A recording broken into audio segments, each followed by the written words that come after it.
In the glittering heart of New York City, where fortunes are made and broken in the blink of an eye, a story unfolded that proves truth is stranger than fiction. It happened at Les Fleurs, a restaurant so exclusive that its menu doesn't have prices. The players, a billionaire titan of industry, a man who could buy and sell entire city blocks, and a young immigrant waitress, invisible to the world, just trying to survive. She was about to say 7 simple words. 7 words that would act as a key to a 20-year-old mystery, exposing a web of lies and unlocking a past buried so deep it was thought to be dead. What she said was an innocent observation, but it struck the billionaire with the force of a physical blow, leading to a collapse that would unravel everything. The air in Les Fleurs was different. It seemed filtered, cleansed of the city's grit and desperation, leaving only the scent of money, seared scallops, and expensive perfume.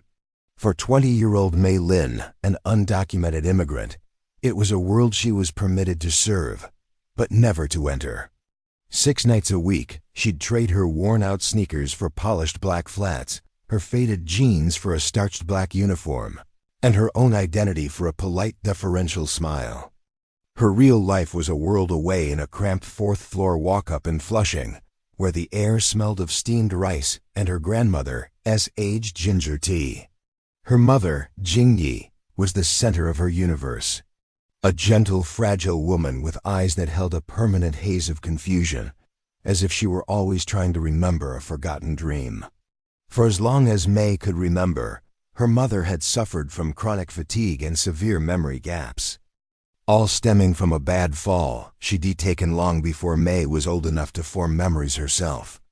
Jingyi couldn't remember anything before waking up in a hospital at the age of 25 with no ID and no past.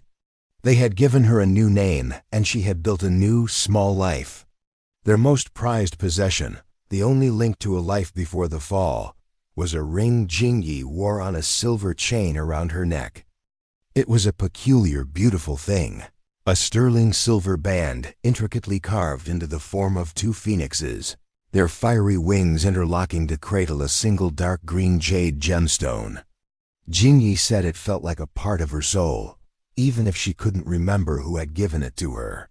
For the ring represented the great mystery of their lives, a beautiful solitary clue, a case with no other evidence.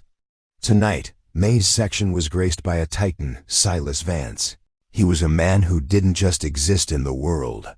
He reshaped it to his will. Vance Dynamics was a global behemoth with interests in technology, shipping, and real estate. Newspapers called him the Howard Hughes of his generation, reclusive, ruthlessly brilliant, and trailed by rumors of a personal tragedy that had hollowed him out years ago. He sat alone at a corner table overlooking Central Park, a ghost at his own feast. He was older, perhaps in his late 40s, with sharp, intelligent eyes that missed nothing, and a jawline that looked like it had been carved from granite. He exuded an aura of such immense power and cold grief that the other waiters avoided his table, leaving him to the new girl. Mei approached with practiced calm, her heart thumping against her ribs. "Good evening, sir. May I get you something to drink to start?" Silas Vance didn't even look up from his phone. "Whiskey." Macallan, 25. Neat. His voice was low, gravelly, and dismissive. Throughout the service, he was the perfect picture of icy indifference. He ate without tasting, drank without savoring, and looked through Mei as if she were made of glass. She was just a pair of hands that refilled his water and cleared his plates. As she served his dessert, a deconstructed tiramisu, her hand trembled slightly and her cufflink brushed against his. He finally looked up, his eyes narrowing in irritation, but his gaze didn't land on her face. It snagged on her wrist. On the fine silver chain, she wore a gift from her mother for her 18th birthday. Draped over her pulse point was a small, delicate ring, a perfect miniature replica of the one her mother wore around her neck. Her mother had it specially commissioned from a jeweler in Chinatown using the little savings she had. So a piece of their mysterious past would always be with her. Silas Vance's fork clattered against his plate. The sound was like a gunshot in the hushed dining room. Every muscle in his body went rigid. His face, already pale, was suddenly drained of all color, leaving a ghostly ashen mask. His piercing gray eyes were fixed on the tiny ring on May's wrist. A look of raw, unadulterated shock contorting his features. He wasn't looking at a piece of jewelry. He was looking at a ghost. The silence at the table stretched, becoming heavy and suffocating. May froze, her training screaming at her to apologize, to retreat, to become invisible again. But she couldn't. She was pinned by the intensity of his stare. It wasn't anger. It was something far deeper, something shattered and agonizing. His eyes, wide with disbelief, finally lifted from her wrist to her face, truly seeing her for the first time. He scanned her features, her dark wavy hair, the shape of her eyes, the slight curve of her lips, with a desperate, frantic energy, as if searching for a familiar face in a crowd of strangers. Confused and a little frightened, May felt a nervous energy bubble up inside her. She needed to say something to break the terrifying spell that had fallen over the table. She gave a small, uncertain smile. "It's a beautiful design, isn't it?" She began, her voice barely a whisper. She gestured with her wrist, the tiny phoenixes catching the light. Wanting to connect, to humanize herself beyond being just a servant, she added the 7 words that would change everything. "Sir, my mom has the same ring." The words hung in the air for a heartbeat. For Silas Vance, that heartbeat lasted an eternity. The carefully constructed fortress he had built around his heart for 2 decades crumbled to dust. The blood drained from his face and his breath hitched in his throat. What did you say?" He rasped, his voice a broken thing, unrecognizable from the cold baritone of moments before. "My mother," repeated her, confidence faltering under his intense scrutiny. "She has one just like it, only bigger. It's her most prized possession." Silas's hand shot out, not to grab her, but as if to ward off a spirit. His fingers were trembling violently. His gaze was no longer on the ring, but locked on May's eyes. A storm of emotions swirling within them, pain, confusion, and a terrifying, burgeoning flicker of impossible hope. "Your mother," he stammered. The name was a question, a prayer, a demand. "Her name? What is her name?" Before May could answer, his body betrayed him. His eyes rolled back in his head.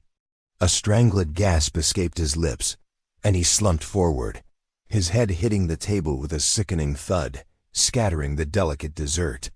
He then slid sideways, his large frame collapsing bonelessly from the chair and onto the plush carpet with a heavy, final sound. Panic erupted. The hushed elegance of La Fleur was shattered by screams. The manager, a perpetually flustered man named Pierre Duval, rushed over, his face a mask of horror.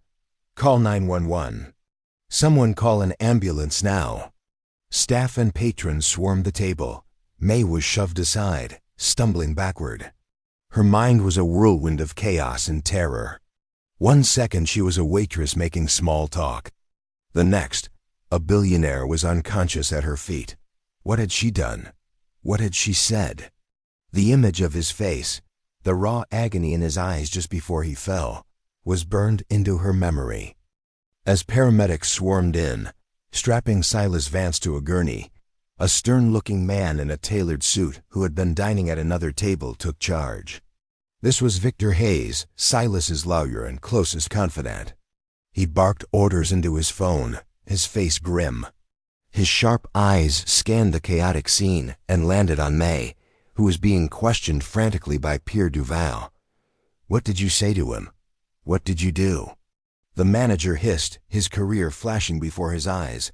"Nothing. I just ... I mentioned my ring," May stammered, holding up her wrist as if it were evidence. Victor Hayes overheard. He strode over, his presence silencing the manager instantly. He gave May a long, calculating look, his gaze lingering on the tiny ring. He didn't say a word to her. He simply pulled a business card from his wallet and pressed it into Pierre Duval's hand. "Find out everything about her," Hayes commanded in a low, steely voice. Her name, her address. I want it on my desk in the morning and make sure she doesn't go anywhere." Then he was gone, following the gurney out into the night. May was left standing in the wreckage of her own life, the tiny silver phoenixes on her wrist feeling impossibly heavy, like the weight of a world she never knew existed. The next 48 hours were a blur of anxiety for May. She was immediately put on indefinite leave from La Fleur. The unspoken message clear. She was a liability, a problem to be managed. The incident was all over the financial news. "Billionaire Silas Vance collapses," the headline screamed. They cited stress over work, a possible cardiac event. There was no mention of a waitress or a ring. May had been scrubbed from the official narrative. Yet, she felt like the central figure in a drama she didn't understand. She spent her days in the small Flushing apartment, tending to her mother, Jingyi. The news of a billionaire's collapse was a distant rumble of thunder to Jingyi, who preferred her quiet world of books and potted plants. May watched her mother, tracing the familiar lines of her face, listening to her gentle, slightly detached voice, and tried to connect this fragile woman to the violent reaction of the most powerful man she had ever met. It was impossible. Her mother was Jingyi Lin, a woman who found joy in a perfectly steeped cup of tea, who hummed off key while watering her African violets. She wore the phoenix ring on a chain tucked under her blouse, a secret treasure close to her heart. When May asked about it again, Jingyi just gave her a sad, wistful smile. "I don't know where it came from, my love," she said, her fingers tracing the interlocking wings. "But when I woke up in that hospital, it was the only thing I had. It felt like an anchor. It felt like home, even when I didn't know where home was." On the third day, the summons came. It wasn't a phone call or an email. It was a black town car, sleek and silent as a panther, that pulled up in front of their crumbling apartment building. A man in a driver's uniform knocked on their door, holding a hat in his hands. He politely but firmly informed Ms. May Lin that Mr. Hayes requested her presence. It was not a request. The ride downtown was a journey into another dimension. The car's leather interior smelled new and expensive. The city's noise was muted to a distant hum. May felt small and out of place, her worn cardigan a stark contrast to the polished world she was entering. She was taken not to an office, but to the penthouse floor of the most exclusive private hospital in Manhattan, a place where the wealthy came to heal in hotel-like suites. Victor Hayes met her at the elevator. He was tall, impeccably dressed, and had the unnervingly calm demeanor of a man who handled billion-dollar crises before breakfast. "Miss Lin," he said, his voice neutral. "Thank you for coming. Mr. Vance is awake. He has requested to see you." He led her down a quiet, carpeted hallway to a pair of large wooden doors. A security guard stood impassively outside. "He is still weak," Hayes cautioned. "The doctors have stabilized him. It was not a heart attack. It was a shock. A severe psychological shock." May's heart hammered against her ribs. "I don't understand. What did I do?" Hayes stopped and looked at her, his gaze analytical. "That's what we're hoping to find out. You mentioned a ring, one that belongs to your mother.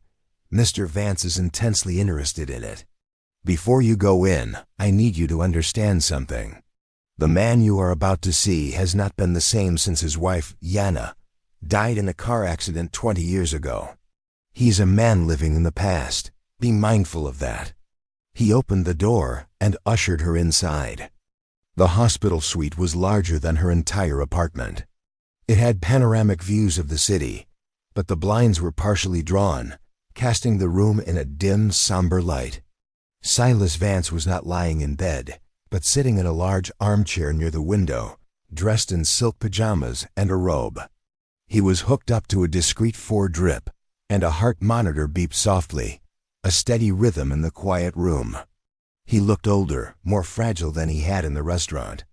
The icy armor was gone, replaced by a raw, aching vulnerability. His eyes, though, were burning with a desperate intensity as they locked onto hers. "Miss Lin," he said, his voice raspy. "Please come closer." May approached cautiously, feeling like she was walking toward the edge of a cliff. He gestured to a chair opposite him. She sat, her hands clenched tightly in her lap. "The ring?" he said, his voice cracking with emotion. "You said your mother has one." May nodded, unable to speak. "Where did she get it?" He pressed, leaning forward, his entire being focused on her answer. "She doesn't know," May said softly. "She's had it as long as I can remember. She has amnesia from an accident. A fall, she called it. It happened over 20 years ago." Silas's breath hitched. He closed his eyes, a wave of pain washing over his face. "An accident." He whispered the words like a bitter taste in his mouth. He opened his eyes again, and they were glistening with unshed tears. "That ring, I designed it. There's only one in the entire world. I designed it for my wife Yana for our first anniversary. The twin phoenixes rising from the ashes, a symbol of our love. I put it on her finger myself." He took a ragged breath, the beeping of the monitor quickening slightly. She was wearing it the day she died. Her car went off the Bixby Bridge in California. They never recovered her body from the ocean, only fragments of the car and her belongings. But the ring was never found. He looked at May, his gaze so filled with a desperate, impossible hope that it was physically painful to witness. "Miss Lynn," he pleaded, his voice breaking completely. "Please, I have to see it. I have to see your mother."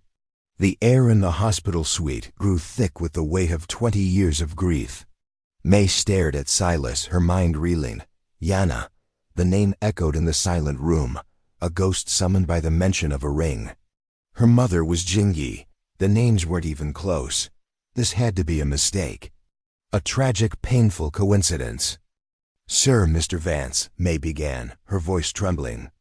"I'm so sorry for your loss. Truly, but I think there's been a misunderstanding. My mother's name is Jingyi Lin, not Yana." Silas flinched as if she had struck him.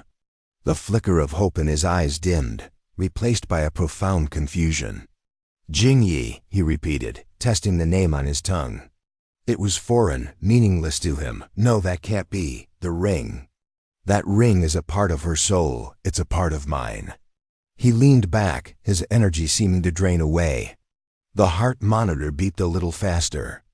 Victor Hayes, who had been standing silently by the door, took a step forward, a warning look on his face.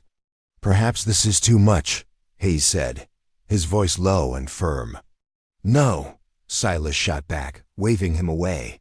He turned his focus back to May, his eyes pleading. "Please just tell me about her. Your mother, this accident. When was it? Where?" May felt a knot of dread tighten in her stomach. "I don't know all the details. She doesn't either. It's all just fog to her. She remembers waking up in a small community hospital in a town called Creek Harbor, a few hours north of San Francisco. It was about 20 years ago. The nurses there were the ones who named her Jingyi. She had no ID, no memory of who she was or how she got there. They said she was found on the side of the road after a supposed fall." Every word spoke seemed to land like a physical blow on Silas. San Francisco, 20 years ago. His wife, Yana, had been driving back from a charity event in Carmel. The Bixby Bridge was on that route.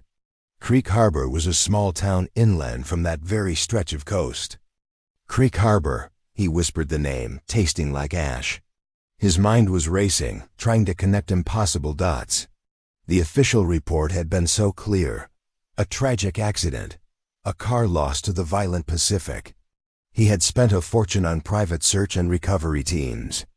They found wreckage, a tattered piece of her dress, her purse, but never her.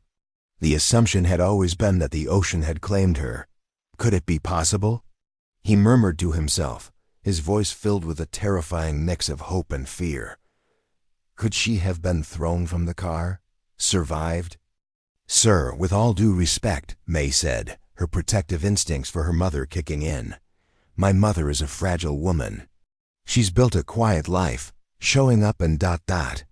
and bringing up a past that she can't remember, that might not even be hers. It could destroy her." I understand, Silas said, his voice gaining a sliver of its former command. I will be careful, but I cannot live another day with this question mark hanging over my soul.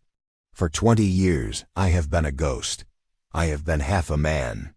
If there is a 1 in a billion chance that the woman who gave you life is the same woman who gave me mine, I have to take it. He looked at Victor Hayes. Marcus, get everything you can on Creek Harbor Community Hospital. Records from 20 years ago, John and Jane Doe admissions. I want names of every doctor, every nurse who worked there. Bribe them if you have to. I want to know who found her, who treated her. Hayes nodded, already pulling out his phone. I'm on it. Silas turned back to May, his expression softening. Miss Lynn, May, I know this is an incredible burden to place on you, but I am begging you, let me meet her. Not as Silas Vance, the billionaire, just as a man searching for a ghost. I won't pressure her. I won't even mention the name Yana. I just want to see her, to see the ring. May was torn. Her entire life, she had wanted answers for her mother. She had dreamed of a key that could unlock Jingy's past and heal the sad, vacant spaces in her memory. Now that key was sitting in front of her, dressed in silk pajamas, a man of immense power and profound pain. But what if opening that door released not healing, but a flood that would drown them both? Looking into his eyes, she saw not a titan of industry, but a man who had lost everything. It was a look she recognized, a quieter version of the same loss she saw in her mother's eyes every day. Okay, she finally whispered, her decision made. Okay, I'll talk to her. I'll arrange it. But we do it my way, quietly at our apartment. No fanfare, no lawyers, just you. A single tear traced a path down Silas Vance's cheek. It was the first one he had shed in 2 decades. Thank you, he breathed. Thank you. May left the opulent hospital and returned to the rumbling subway, the black town car having been dismissed. She felt like she was carrying a bomb in her hands, ticking down to an unknown explosion. When she got home, she found her mother asleep in her armchair, a book open on her lap. The silver chain with the phoenix ring was visible at her throat. Driven by a new frantic need for answers, May began to search their small apartment for anything, any clue from that time. In the back of her mother's closet, under a stack of old blankets, she found a small, battered shoebox. She had seen it before, but had always respected her mother's privacy. Now she opened it. Inside was a collection of faded objects, a dried flower, a bus ticket to New York, and at the bottom, a small, yellowed envelope. She opened it with trembling fingers. Inside were 2 things. The first was a faded Polaroid photograph. It showed a much younger, vibrant Jingy, or someone who looked just like her, laughing, her head thrown back. Her arm was around a handsome young man with familiar piercing gray eyes and a jawline carved from granite. A young Silas Vance. They were standing on a beach, the wind whipping their hair, and on the 4th finger of her left hand, gleaming in the sun, was the phoenix ring. May's breath caught in her throat. The second item was a plastic hospital bracelet, brittle with age. The name printed on it was smudged but legible, Jane Doe. The admission date was from 20 years ago. The hospital's name was printed in small letters, Creek Harbor Community Hospital. The coincidence was gone. This was real. Her mother, Jingy Lynn, the quiet, gentle woman asleep in the next room, was Yana Vance, and May, the poor immigrant waitress from Flushing, was the daughter of one of the richest, most powerful men in the world. The discovery in the shoebox sent a seismic shock through May's world. She sat on the floor of the closet, the photograph and the hospital bracelet in her trembling hands, pieces of a life she never knew she had. The woman in the photo was undeniably her mother, but she was different, radiant, full of a life and love that May had only seen glimpses of. And the man beside her, he was the same man who had collapsed at her feet, a ghost haunted by the memory of this very woman. Her first instinct was to run to her mother, to show her the proof, to shout, "You were Yana! You had a life, you were loved. But looking at Jinyi sleeping so peacefully, she knew the shock could be catastrophic. Her mother's mind was a fragile tapestry. Pulling one loose thread could unravel the whole thing. The questions were overwhelming. If her mother was Yana Vance and she had survived the crash, why was she declared dead? Why was she left as a Jane Doe in a small-town hospital when her husband was one of the most recognizable men in the country? Someone must have intervened. Someone must have wanted her to disappear. Meanwhile, Silas Vance, galvanized by a hope he hadn't felt in 20 years, had put the full force of his considerable resources into motion. Victor Hayes, no longer just a lawyer, but a private investigator with an unlimited budget, descended upon the quiet town of Creek Harbor. Creek Harbor Community Hospital was now a modern medical facility, but 20 years ago, it had been a small, underfunded institution. Records from that era were paper, filed away in a dusty basement archive. Bribes were not necessary. A significant donation to the hospital's new pediatric wing opened every door.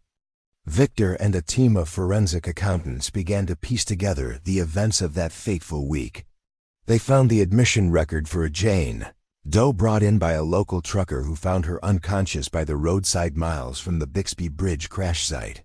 She had a severe concussion, multiple fractures, and crucially, profound amnesia. She was the only unidentified patient admitted that month. The trail began to heat up when Victor cross-referenced the hospital staff records with Silas's personal and financial records from that year. He was looking for a connection, a link, however tenuous. He found one in the most unlikely of places. The hospital's head administrator at the time, a man named Robert Price, who had retired to Florida a year after the incident, citing a sudden lottery win. There was no record of Price winning any lottery, but there was a record of a series of untraceable bearer bonds totaling $2 million being cashed by him. The bonds originated from a shell corporation based in the Cayman Islands, a corporation that, after days of relentless digging, Victor Hayes managed to link to one person, Evan Vance, Silas's younger cousin. The name hit Silas like a physical blow. Evan, always in his shadow, always smiling, always offering his condolences. Evan had been the one to manage the family's affairs in the immediate aftermath of Yana's death, shielding a grief-stricken Silas from the grim practicalities. He had been the one to confirm the wreckage, to handle the death certificate, to be the pillar of support. Victor's team dug deeper, unearthing a pattern of embezzlement and fraud. Evan had been running inside Vance Dynamics for years, siphoning off funds Silas had been too grief-stricken to notice. Yana, who had a keen eye for finances and had always been suspicious of Evan's sycophantic nature, had just begun an informal audit of the family accounts in the weeks before her accident. She had told Silas she thought something was wrong, that millions were unaccounted for. Silas, busy with a hostile takeover bid, had told her they would look at it together when he got back. He never got the chance. The horrifying picture began to crystallize. Evan knew Yana was close to exposing him. The car crash was a godsend. But what if it wasn't enough? A call to the hospital. A confirmation that an unidentified woman from a crash had been admitted. It would have been a simple matter for Evan to drive up to Creek Harbor. He would have found Yana alive, but with her memory wiped clean. It was a golden opportunity not to kill her, which would be too risky, but to make her disappear forever. A briefcase full of money for a corrupt administrator like Price. Records would be buried. Yana Vance, the beloved wife, would be declared dead, lost to the sea. Jane Doe, the amnesiac, would be left to drift away into a new anonymous life, a ghost with no past. Evan's secret would be safe, and he would be free to continue plundering the family fortune. The architect of Silas's 20-year-long agony was not fate or the ocean or a tragic accident. It was his own blood, his own cousin, who had been patting him on the back at family gatherings for 2 decades. While Victor was uncovering this web of deceit, May was preparing for the reunion. She coached her mother gently. "An old friend is going to stop by, Mom, a friend from before." Before your fall, he thinks he might have known you. Please, just be calm. It might be nothing. Jingyi was anxious but intrigued. The idea of someone from her forgotten life was both terrifying and tantalizing. She agreed, clutching the phoenix ring on its chain like a talisman. Silas arrived that evening, not in a town car, but in a simple taxi that he dismissed a block away. He wore a simple sweater and slacks, looking less like a billionaire and more like a nervous man on a first date. He carried a small bouquet of white freesias. Her favorite flower, he said, his voice thick with emotion. She always said they smelled like memories. May's heart ached. She led him into their small, humble living room. Jingyi was sitting in her favorite armchair, the lamplight casting a soft glow on her face. She looked up as Silas entered. Their eyes met across the room. For a moment, there was nothing but silence. Silas's gaze devoured her, tracing every line of the face he had seen only in his dreams for 20 years. She was older, her hair threaded with silver, her eyes holding a sadness he didn't recognize. But it was her. It was his Yana. Jingyi stared back at this handsome, grief-stricken stranger. She felt a strange pull, a flicker of something deep within the fog of her mind, a sense of familiarity so profound it scared her. Her hand went instinctively to the ring at her throat. Silas saw the movement. He took a hesitant step forward. "Hello," he said, his voice a raw whisper. It's been a long time." The atmosphere in the small apartment was charged with a fragile, palpable tension. Jingyi clutched the phoenix ring through her blouse, her knuckles white. She looked from the stranger's intensely emotional face to her daughter's worried one, and back again. "I'm sorry," Jingyi said, her voice soft and hesitant. "Have we met before? You seem familiar, but ... double quotes," she trailed off, a familiar frustration clouding her features. This was the story of her life. Faces in crowds, snippets of songs, scents on the breeze that all promised a memory that would dissolve like mist the moment she tried to grasp it. Silas's heart broke and soared all at once. She didn't remember him, but she felt him. That was enough. It was everything. He followed May's rules, reining in the tidal wave of emotion that threatened to overwhelm him. "My name is Silas," he said, taking another slow step into the room. He held out the bouquet of freesias. "I was told you liked these." Jingyi looked at the delicate white flowers, and a genuine, surprised smile touched her lips. She took them, her fingers brushing his, and brought them to her nose, inhaling deeply, her eyes closed for a fraction of a second.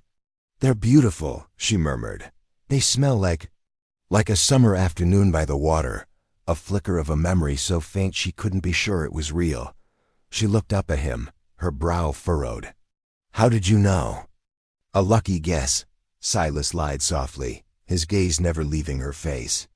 May brought a vase for the flowers, her movements quiet and deliberate, trying not to disturb the delicate balance of the moment. Silas sat down on the worn sofa opposite Jingyi's armchair, creating a space that felt both intimate and vast. He didn't push, he didn't demand, he simply began to talk. He spoke not of Yana Vance, the billionaire's wife, but of a young woman he once knew. He told stories of her stubborn spirit, her terrible singing voice that she insisted on sharing, her love for old black and white movies, and the way she would laugh until she cried at the stupidest jokes. He talked about a trip to Italy, a disastrous attempt at making pasta from scratch that ended with flour covering every surface of the kitchen. He described a quiet evening on a beach in Carmel, watching the sunset, where he gave her a ring shaped like two phoenixes, promising her a love that would always be reborn from any hardship. With each story, he painted a portrait of the woman she had been. May watched her mother, her heart in her throat. Jingyi was listening with rapt attention, her head tilted. She wasn't recoiling in fear or confusion.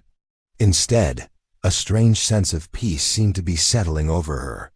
These stories, told by the stranger, felt more real to her than the 20 years of hazy, disconnected life she had lived as Jingyi Lin. "That ring," Jingyi whispered finally, looking down at her own hand, which was resting on her chest, holding the charm. The man who gave it to her, he must have loved her very much. More than life itself, Silas said, his voice thick with unshed tears.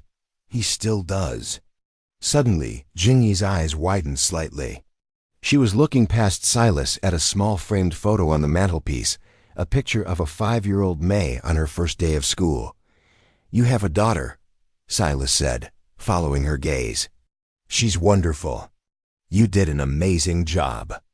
"She's my whole world," Jingyi said, her voice filled with a fierce, uncomplicated love. "When I woke up remembering nothing, I felt so empty. But then finding out I was going to have her, she gave me a reason to live. She became my memory, my anchor." The word anchor struck Silas. It was the same word she had used to describe the ring to May. In that moment, he understood. Yana had survived, pregnant and alone. She had given birth to their daughter and raised her in this tiny apartment, pouring all the love from her forgotten life into the one precious thing she had left. As this emotional reunion was unfolding in Flushing, a different kind of confrontation was taking place across town. Victor Hayes, armed with a mountain of irrefutable evidence, bank statements, sworn affidavits, and the confession of the retired hospital administrator, had arranged a board meeting at Vance Dynamics. The official reason was a quarterly review. The real reason was sitting at the head of the table, a surprise attendee, Silas Vance, connected via a secure video link, his face a grim mask of cold fury. Evan Vance walked in, smiling and confident, ready to present his doctored financial reports. He froze when he saw Silas's face on the screen. "Silas, what a surprise." "We thought you were still recovering," Evan said, his voice a little too loud, his smile a little too wide. "I've recovered enough, Evan." Silas's voice boomed from the speakers, devoid of any warmth. "Enough to finally look at the books, the ones Yana wanted me to see 20 years ago." The color drained from Evan's face. Victor Hayes stood up and began to speak, his voice calm and methodical as he laid out the entire conspiracy.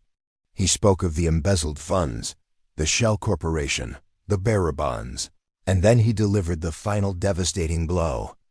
"We have also uncovered a payment of $2 million to Robert Price, former administrator of Creek Harbor Hospital, made the same week that a Jane Doe, survivor of a car crash, was admitted. A Jane Doe who it turns out was Yana Vance. You didn't just steal from this company, Mr. Vance. You stole Silas's wife. You stole a mother from her child. You buried a living woman under a mountain of lies." The boardroom was silent, save for Evan's ragged, panicked breathing. His carefully constructed world had just been demolished. There was nowhere to run, nowhere to hide. Security guards entered the room, their expressions grim. Evan Vance, the architect of 2 decades of pain, was finished. Back in the small Flushing apartment, the story of Yana hung in the air, a beautiful, tragic ghost.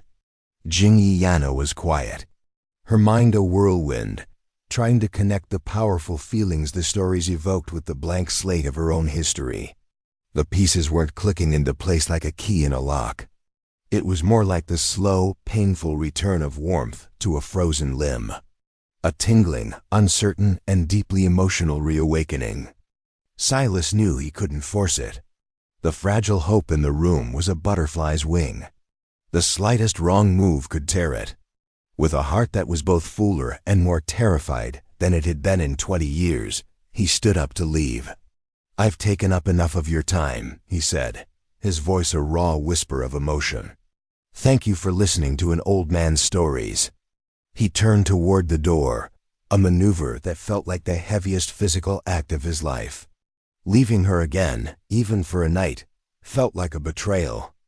As his hand touched the doorknob, Jingyi spoke, her voice small but clear, cutting through the silence. "The song?" Silas froze, his back to her, every muscle tensed. "What song?" he asked, not daring to turn, not daring to hope too much. "The one he would hum when she couldn't sleep," Jingyi said, her eyes distant, looking at a space in the air only she could see. It was a lullaby from his mother. I sing it to May sometimes. I never knew where it came from. It was just there inside me. Slowly she began to hum. It was a simple, haunting melody, slightly off-key, but filled with an ancient tenderness. For Silas Vance, the world dissolved. The peeling paint of the apartment, the distant wail of a city siren, the very air in his lungs, it all vanished. All that existed was that sound. It was the melody his own mother had hummed to him as he fought off childhood nightmares. It was the tune he had whispered into Yana's ear on their honeymoon. A secret language of comfort passed from one generation to the next. No one else in the world knew it. He turned around slowly, his face a canvas of pure, unadulterated astonishment. This was not a story he had told. This was not a memory he had shared. This was proof. This was her soul speaking, bypassing the broken pathways of her mind. Tears he had thought long dried up streamed freely down his face as he crossed the room in 2 strides and knelt before her chair. The gesture was instinctual, an act of reverence, of surrender. He didn't touch her. He just looked at her, his heart overflowing with a mix of agony for the years lost and ecstatic joy for this single, perfect moment. Yana, he whispered her name for the first time, not as a question, but as a statement, a prayer that had finally, impossibly been answered. The name settled over her, not as a shock, but as a comfort. It felt right, like a favorite coat she had forgotten she owned. It felt like coming home. She reached out her hand, trembling, and gently, tentatively touched his tear-streaked cheek. His skin was warm, real. In that touch, in that shared melody, 20 years of separation dissolved into nothing. Her factual memory was not restored. The doctors would later say the trauma had damaged those neural connections permanently. But her heart remembered. The profound emotional truth of their love had finally broken through the fog. May watched them, tears of her own streaming down her face.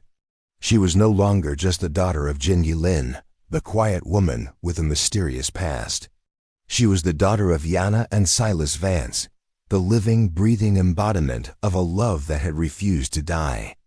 The days that followed were a chaotic whirlwind. The news of Evan Vance's spectacular arrest for fraud, embezzlement, and kidnapping by deception, coupled with the miraculous reappearance of his supposedly dead wife, became the biggest story in the world. Paparazzi, like vultures sensing a feast, descended upon their humble Flushing apartment building.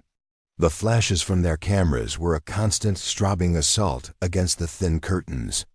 Their shouted questions a violation of the quiet, anonymous life they had always known. Silas shielded them from it all. He arrived not with a fleet of flashy cars, but with a discreet security team that cleared a path through the media circus with quiet, intimidating efficiency. He personally escorted Jingyi and Mei from the crumbling walk-up that had been their sanctuary and prison into a new life. He moved them to a quiet, sprawling estate in Connecticut, a world away from the city's glare. It was a sanctuary he had bought years ago but had never lived in, a place surrounded by acres of rolling hills and ancient trees. The gardens were filled with thousands of white freesias, a fragrant testament to a memory he had never let go. He brought in the best neurological specialists, not to fix her, but to help her integrate the 2 halves of her life. They explained that Jin Yilin was not a lie, but a real identity her mind had painstakingly constructed to survive an unimaginable trauma. The goal was not to erase Jingyi, but to help her merge with the ghost of Yana, she decided, after much thought, to be called Gina, a bridge between the 2 women she was. For May, the change was staggering. She went from rationing grocery money to having a personal chef ask for her dietary preferences.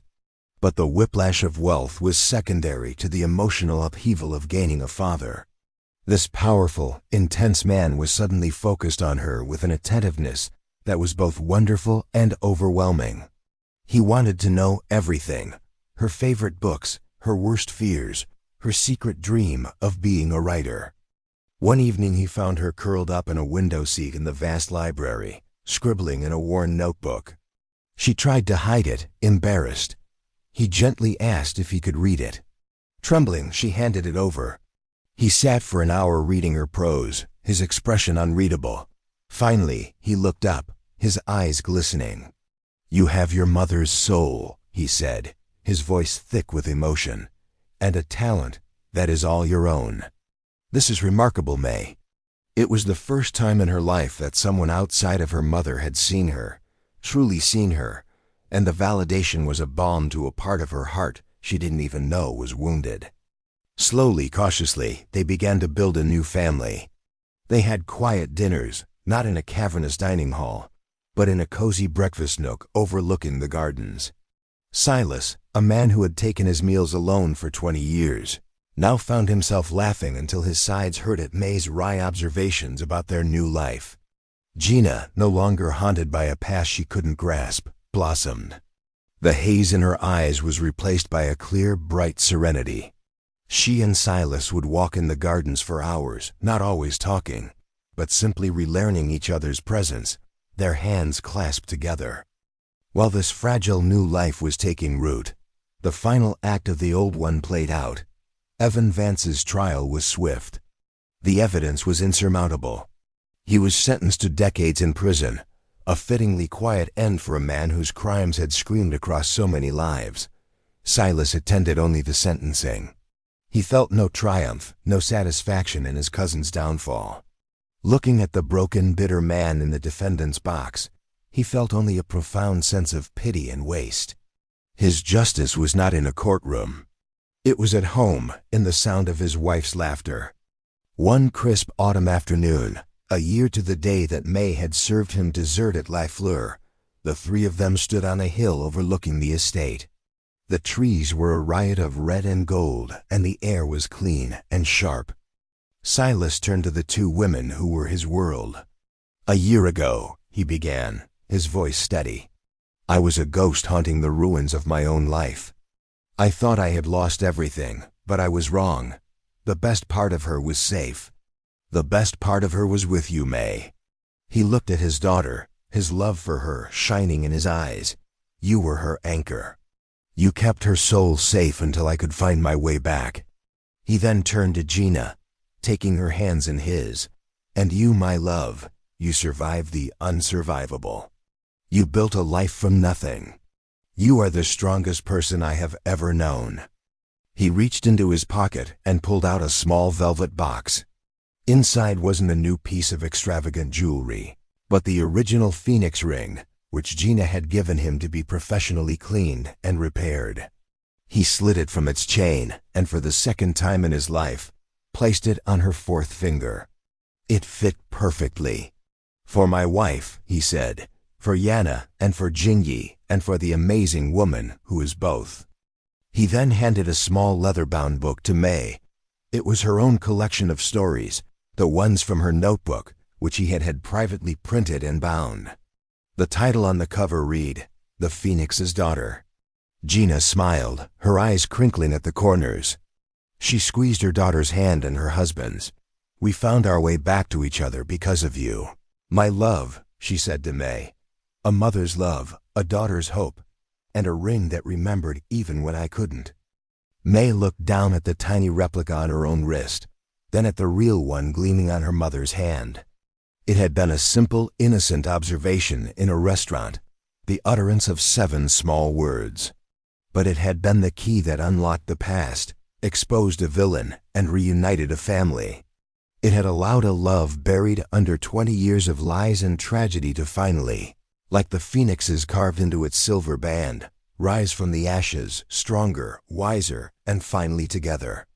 This is a story that reminds us that sometimes the most extraordinary destinies are hidden in the most ordinary of lives.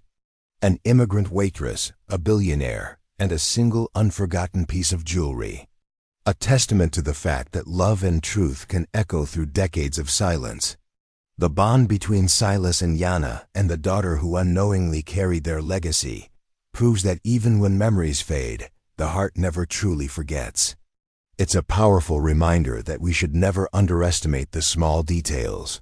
For a simple observation can sometimes unravel the greatest mysteries and lead to the most incredible miracles.